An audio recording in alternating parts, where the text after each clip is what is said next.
Hello friends, NCERT learning की में आपका बहुत बहुत स्वागत है। इस वीडियो में हम लोग करेंगे नॉन कोऑर्डिनेट से कुछ मल्टीपल चॉइस क्वेश्चन को। और आपको पता है जो टीजीटी पीजीटी का एग्ज़ाम होने वाला है 7-8 अगस्त को और 17-18 अगस्त को उत्तर प्रदेश में, उसमें जो एनिमल किंगडम के जितने भी फाइला हैं, चाहे वो नॉन कोऑर्डिनेट के हो या कोऑर्डिनेट के, उससे जो है कि क्वेश्चंस बहुत ज़्यादा बनते हैं। तो इसलिए हम लोग जो है कि इसको करेंगे, तो यह जो है हमारे लिए ज़्यादा हेल्पफुल रहेगा। तो चलिए हम लोग इसमें स्टार्ट करते हैं। तो ये जो है कि अभी हमने जो शुरू किया है ये प्रोटोजोआ है। प्रोटोजोआ से जो क्वेश्चन बनते हैं वो भी बहुत ही इम्पॉर्टेंट है और ज़रूर से 2-4 क्वेश्चन बनते हैं। तो चलिए हम लोग इसको करते हैं। और ये सारे क्वेश्चन जो मैं करा रही हूँ, ये सारे के सारे क्वेश्चन किसी न किसी एग्ज़ाम में पूछे हुए हैं। तो यहाँ पे पहला क्वेश्चन है कि काला आजार इज़ ट्रांसमिटेड बाय। जो काला आजार होता है, ठीक है, काला आजार जो डिजीज होती है वो किसके द्वारा ट्रांसमिट की जाती है। यहाँ पे 4 ऑप्शन दिए हुए हैं, फ्लियोबोटोमस है, ग्लोसिना है, पेडिक्यूल है और एडिज है। तो यहाँ पे हम देख सकते हैं कि जो काला आजार होता है यह जो है लिस्मेनिया डोनोवानी से होता है। और यह जो है इसको जो ट्रांसमिट करता है जो ऑर्गेनिज्म, वो है फ्लियोबोटोमस। ठीक है, इस फ्लियोबोटोमस को हम सैंड फ्लाई भी कहते हैं। ठीक है, कभी कभी पूछ लेता है कि काला आजार ये ट्रांसमिटेड बाय, तो काला आजार जो है और वहाँ पे फ्लियोबोटोमस ना दे के जो है सैंड फ्लाई दे देगा। तो सैंड फ्लाई देगा तो यह जो है सैंड फ्लाई के द्वारा जो है कि ट्रांसमिट होता है। और फ्लियोबोटोमस का ही दूसरा नाम सैंड फ्लाई है। और जो ट्रिपेनोजोमा गैम्बियंस की वजह से जो स्लीपिंग सिकनेस होता है, उसका जो ट्रांसमिट करने वाला जो एजेंट है वो क्या है, वो लिस्मेनिया है। ठीक है, अरे लिस्मेनिया बोल रहे हैं, सॉरी, ग्लोसिना है। नेक्स्ट क्वेश्चन है, देखिए यहाँ पे sand fly transmit the pathogen of. तो यहाँ पे कह रहा है कि सैंड फ्लाई को ही हम फ्लियोबोटोमस कहते हैं। ठीक है, सैंड फ्लाई को ही हम फ्लियोबोटोमस कहते हैं। तो यह जो है तो यह जो सैंड फ्लाई है यह जो है किसके पैथोजन को ट्रांसमिट करती है।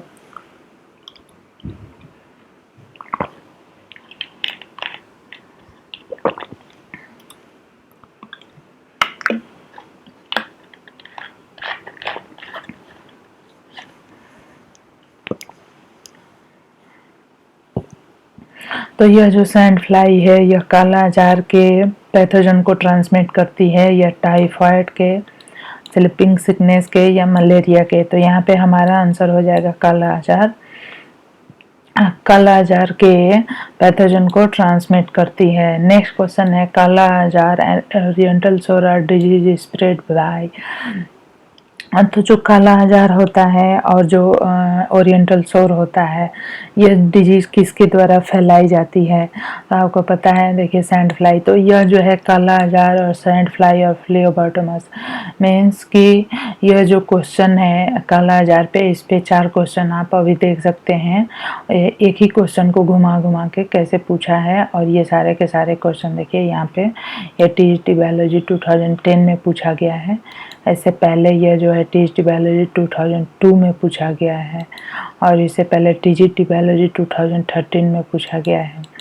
तो इस तरह से देख सकते हैं। तो जो है काला आजार और ओरिएंटल सोर जो है सैंड फ्लाई जो है क्या करती है, इसको स्प्रेड करती है। सैंड फ्लाई जो है काला आजार और ओरिएंटल सोर को स्प्रेड करती है। नेक्स्ट है, which disease is caused by leishmania donovani. जो लिस्मेनिया डोनोवानी है ये कौन से डिजीज को स्प्रेड करती है। स्लीपिंग सिकनेस है, ओरिएंटल सोर है, काला आजार है, या डायसेंट्री है। इंग्लिश में आपको समझना है तो हिंदी में भी यहाँ पे दिया हुआ है, आप देख सकते हैं। लेकिन थोड़ा आसान हो जाता है याद करना इंग्लिश में। तो जो डिजीज होती है काज्ड बाय लिस्मेनिया डोनोवानी, वो कौन सा है, वो है स्लीपिंग सिकनेस। और स्लीपिंग सिकनेस डिजीज जो है लिस्मेनिया डोनोवानी से होता है। और इसको जो स्प्रेड करता है वो है ग्लोसिना पैल्पिली, जिसे सीसी फ्लाई भी कहते हैं।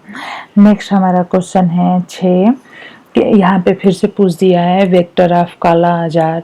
काला आजार का जो वेक्टर होता है वो कौन सा होता है? ग्लोसिना होती है, फ्लियोबॉटमस होता है, पेडिक्यूल होता है या एडिज होता है? तो ये फ्लियोबॉटमस होती है। ये क्वेश्चन भी देख सकते हैं, पूछा हुआ है 2 बार। नेक्स्ट क्वेश्चन है Schuffner dot are observe in erythrocyte due to. जो सुफना डॉट्स होते हैं वो मनुष्य के ब्लड में दिखाई देते हैं, ठीक है। और ये क्यों दिखाई देते हैं, कौन से डिजीज के होने का ये प्रमाण है? फाइलेरिया, मलेरिया है, कालाजार है या जियार्डियासिस है? तो आप देख सकते हैं कि यह जो होता है कि मलेरिया जो होता है, मलेरिया इसमें जो है कि जो आरबीसी होती है, रेड ब्लड सेल्स होती है, उसमें सुफना डॉट्स बन जाते हैं। तो जो ह्यूमन बीइंग है, मनुष्य के जो रेड ब्लड सेल्स होती हैं उसमें सुफना डॉट बन जाते हैं। और ये जो है कब बनते हैं? मलेरिया डिजीज में बनते हैं। यह जो मलेरिया है यह कैसे होता है? प्लाज्मोडियम वाइवेक्स के द्वारा होता है और ये क्रिप्टोमेरोजोइट जो है आरबीसी में प्रवेश करते हैं, ठीक है। और यह जो है सिग्नेट रिंग स्टेज भी दिखाई देती है इसी में, और अमीबॉयड स्टेज भी प्रदर्शित करते हैं। अमीबॉयड स्टेज जो होता है ऑरेंज या जो अमीबॉयड स्टेज होती है इस क्रिप्टोमेरोजोइट की आरबीसी में, उसी समय जो है आरबीसी में ऑरेंज और येलो डॉट, सुफना डॉट दिखाई देते हैं, उसी समय ये बनते हैं, ठीक है। नेक्स्ट हमारा क्वेश्चन है वो है a class of protozoa that contain only endoparasite. Class जो प्रोटोजोआ के उस क्लास के बारे में पूछ रहा है जिसमें केवल एंडोपैरासाइट्स होते हैं। यहाँ पे है सर्कोडाइना, फ्लैजिलेटा और स्पोरोजोआ। इस तीनों जो है क्या है? प्रोटोजोआ के क्लास हैं। तो इसमें से कौन सा क्लास जो है क्या है? कौन सा क्लास जो है जिसमें कि केवल एंडोपैरासाइट पाए जाते हैं? तो यहाँ पे हमारा आंसर हो जाएगा स्पोरोजोआ। स्पोरोजोआ जो है इसके जो स्पोरोजोआ जो क्लास है इसके अंदर जो है सारे एंडोपैरासाइट्स को रखा गया है। टीजीटी बायोलॉजी 2011 में पूछा हुआ क्वेश्चन है। नेक्स्ट क्वेश्चन है nutrition in amoeba is. Amoeba जो होता है उसमें न्यूट्रिशन कैसा होता है? होलोफेटिक होता है, पैरासिटिक होता है, होलोजोइक होता है या सेप्रोबायोटिक होता है?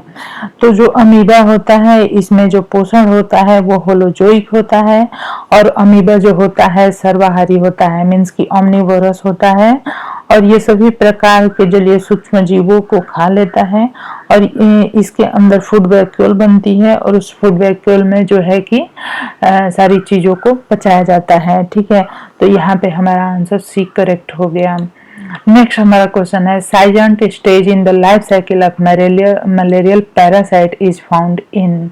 आपको पता है कि सिग्नेट रिंग स्टेज होती है और एक जो होता है अमीबॉयड स्टेज होती है जो किसकी होती है? मलेरिया किससे काज होता है? प्लाज्मोडियम वाइवेक्स से। तो इसकी जो है प्लाज्मोडियम के ये स्टेज जो है ह्यूमन के ब्लड में जो रेड ब्लड सेल्स होती हैं उसमें जो है कि दिखाई देती हैं। तो ह्यूमन के ब्लड में ये साइलेंट स्टेज भी कहाँ दिखाई देता है? Blood of man, erythrocyte of man, stomach of Anopheles mosquito, salivary gland of Anopheles mosquito. तो यह इरिथ्रोसाइट में दिखाई देते हैं। सुफना डॉट भी इरिथ्रोसाइट में दिखाई देते हैं। नेक्स्ट है silent stage of life cycle malarial parasite अकरनीन। तो जो मलेरियल पैरासाइट होता है उसका साइलेंट स्टेज जो है वो कहाँ पे होता है? तो यह जो है साइलेंट स्टेज जो होती है ये होती है इरिथ्रोसाइट में। मैन के इरिथ्रोसाइट में एक ही क्वेश्चन को 2 बार घुमा के पूछा है। नेक्स्ट क्वेश्चन है हमारा infective stage of Entamoeba histolytica. जो एंटोमीबा हिस्टोलिटिका होता है उसका जो इन्फेक्टिव स्टेज होता है वो कौन सा होता है? प्रीसिस्टिक होता है, सिस्टिक होता है, ट्रोफोजोइट होता है या टेट्रान्यूक्लिएट सिस्ट होता है? तो मनुष्य के अंदर जो एंटोमीबा हिस्टोलिटिका का जो इन्फेक्टिव स्टेज है वो टेट्रान्यूक्लिएटेड सिस्ट होता है। टेट्रान्यूक्लिएटेड सिस्ट ही इन्फेक्टिव होता है और इसका निर्माण जो है मनुष्य के आंतों में जो इंटेस्टाइन होती है उसमें हो जाता है, और यह मल मीन्स की जो है टॉयलेट स्टूल के द्वारा बाहर निकलता है और दूसरे लोगों को संक्रमित करता है, और ये क्या डायसेंट्री काज करता है। ये भी क्वेश्चन पूछा हुआ है। नेक्स्ट क्वेश्चन है causative agent of dysentery. Dysentery का जो कॉजिटिव एजेंट है वो क्या है, उस एक ही क्वेश्चन को 2 बार पूछ लिया। यहाँ पे पूछा था कि जो एंटोमीबा हिस्टोलिटिका की जो इन्फेक्टिव स्टेज होती है ह्यूमन बीइंग के लिए वो क्या होती है, टेट्रा न्यूक्लिएटेड सिस्ट होती है। और यहाँ पे पूछा है कि डाइसेंट्री किससे होती है, entamoeba gingivalis, entamoeba buccalis, entamoeba histolytica, entamoeba coli. Answer हो जाएगा हमारा एंटोमीबा हिस्टोलिटिका, इसी से डाइसेंट्री होती है। नेक्स्ट क्वेश्चन है एंटीमीबा हिस्टोलिटिका है। जो एंटीमीबा हिस्टोलिटिका होता है उसमें क्या होता है, 1 कंट्रेक्टाइल वैक्यूल होता है, 2 कंट्रेक्टाइल वैक्यूल होता है, 3 कंट्रेक्टाइल वैक्यूल होता है, कंट्रेक्टाइल वैक्यूल एब्सेंट होता है। तो जो एंटीमीबा हिस्टोलिटिका है यह जो है मनुष्य के हाथ में पाई जाती है और इसमें वैक्यूल की कोई आवश्यकता नहीं होती, तो इसलिए इसमें कंट्रेक्टाइल वैक्यूल एब्सेंट होता है। ठीक है, इसमें जो है कि कंट्रेक्टाइल वैक्यूल एब्सेंट होता है।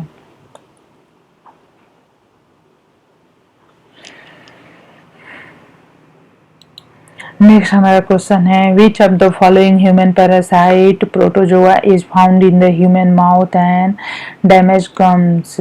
तो ये कह रहा है कि ह्यूमन के जो पैरासाइट्स हैं जैसे प्रोटोजोवन, कौन सा वैसा प्रोटोजोवन है जो कि ह्यूमन के क्या करता है, माउथ में पाया जाता है और यह जो है मसूड़ों को नुकसान पहुंचाता है। इसमें कौन सा हो जाएगा, Entamoeba gingivalis, Entamoeba coli, giardia इंटेस्टाइनेलिस या एंटोमीबा हिस्टोलिटिका। तो एंटोमीबा हिस्टोलिटिका तो मनुष्य के आंत में पाया जाता है और एंटोमीबा जिंजिविलिस जो है वो कहाँ पे पाया जाता है, एंटोमीबा जिंजिविलिस जो है यह मनुष्य के दांतों मसूड़ों में पाया जाता है जो कि मसूड़ों को डैमेज कर देता है। एलटी ग्रेड में यह पूछा हुआ है 2018 में। इस वीडियो में हम लोग जो है कि प्रोटोजोआ संघ के फाइलम प्रोटोजोआ के 20 क्वेश्चन करेंगे और पार्ट 1 हो जाएगा ये, पार्ट 2 में बाकी के 20 क्वेश्चन मैं करा दूंगी। कंट्रेक्टाइल वैक्यूल होते हैं जो प्रोटोजोआ के मेनली सर्व फॉर। तो जो कंट्रेक्टाइल वैक्यूल होते हैं प्रोटोजोआ के वो क्या कार्य करते हैं प्रोटोजोआ के लिए, तो आप देख सकते हैं कि जो ये कंट्रेक्टाइल वैक्यूल होते हैं डाइजेशन में हेल्प करते हैं, एक्सक्रीशन में, ऑस्मोरेगुलेशन में, वाटर एब्जॉर्प्शन में। यहाँ पे हमारा आंसर हो जाएगा ऑस्मोरेगुलेशन। ऑस्मोरेगुलेशन में ये मदद करते हैं। नेक्स्ट है आइडेंटिफाई द ट्रू स्टेटमेंट। जो यहाँ पे हमें ट्रू स्टेटमेंट को आइडेंटिफाई करना है। Protozoa are mainly heterotrophs, water enter through the osculum in the sponges, cnidoblast are located at the base of hydra, all are true. तो यहाँ पे हमारा आंसर हो जाएगा 1, प्रोटोजोआ आर मेनली हेटेरोट्रॉप्स होते हैं। नेक्स्ट है function of trichocyst is. Trichocyst का फंक्शन क्या होता है, यहाँ पे पूछ रहा है। ऑफेंस एंड डिफेंस होता है कि help in the reproduction, to attain resting condition, all the above. इसमें से आंसर क्या हो जाएगा हमारा, तो यहाँ पे हो जाएगा हमारा आंसर ए। तो ऑफेंस एंड डिफेंस इसका कार्य होता है। ट्राइकोसिस्ट जो होती है ये क्या होती है, पैरामीशियम में और दूसरे जो सिलिएट हैं उनमें जो है यह पाया जाता है और मुख्य रूप से इसका कार्य सुरक्षा होता है और यह शिकार को पकड़ने में भी मदद करता है। तो ऑफेंस में और डिफेंस में, खुद को बचाने में और जो है कि शिकार पकड़ने में मदद करता है ट्राइकोसिस्ट। ट्राइकोसिस्ट जो है पैरामीशियम में पाया जाता है और दूसरे प्रोटोजोअन्स में भी पाया जाता है। तो इसलिए यहाँ पे हमारा आंसर जो है ऑप्शन ए हो जाएगा। नेक्स्ट हमारा क्वेश्चन है polymorphic form are found during the life cycle of. किसमें पॉलीमॉर्फिक फॉर्म पाए जाते हैं, एंटोमीबा हिस्टोलिटिका, ट्रिपैनोसोमा, यूग्लिना या बैलेंटिडियम में। तो यहाँ पे हमारा आंसर हो जाएगा कि ट्रिपैनोसोमा में जो है कि पॉलीमॉर्फिक फॉर्म्स पाए जाते हैं। नेक्स्ट हमारा क्वेश्चन है हेट्रोमॉर्फिक न्यूक्लियाई अकर इन। जो हेट्रोमॉर्फिक न्यूक्लियस होता है वो किस में पाया जाता है, यहाँ पे हमारा क्वेश्चन क्या हो जाएगा कि मसल, यहाँ पे हमारा आंसर हो जाएगा जो हेटेरोमॉर्फिक न्यूक्लियस होता है, जो हेटेरोमॉर्फिक न्यूक्लियस होता है वह जो है कि ये मसल सेल में पाया जाता है, ह्यूमन जर्म सेल में पाया जाता है, न्यूरॉन्स में या सिलिएटेड प्रोटोजोन्स में। तो यहाँ पे जो है क्या हो जाएगा हमारा muscle cell, human germ cell, neuron और सिलिएटेड प्रोटोजोआ। आंसर हो जाएगा हमारा सिलिएटेड प्रोटोजोआ। फ्रेंड्स, आपको मेरा वीडियो पसंद आए तो चैनल को सब्सक्राइब करिए, लाइक करिए, शेयर करिए अपने फ्रेंड्स में। और ये क्वेश्चन आपको टीजीटी पीजीटी बायोलॉजी में बहुत मदद करेंगे। ये जो है प्रोटोजोआ का पार्ट 1 था। पार्ट 2 में हम बाकी के 25 क्वेश्चंस को आपको कराएंगे। धन्यवाद।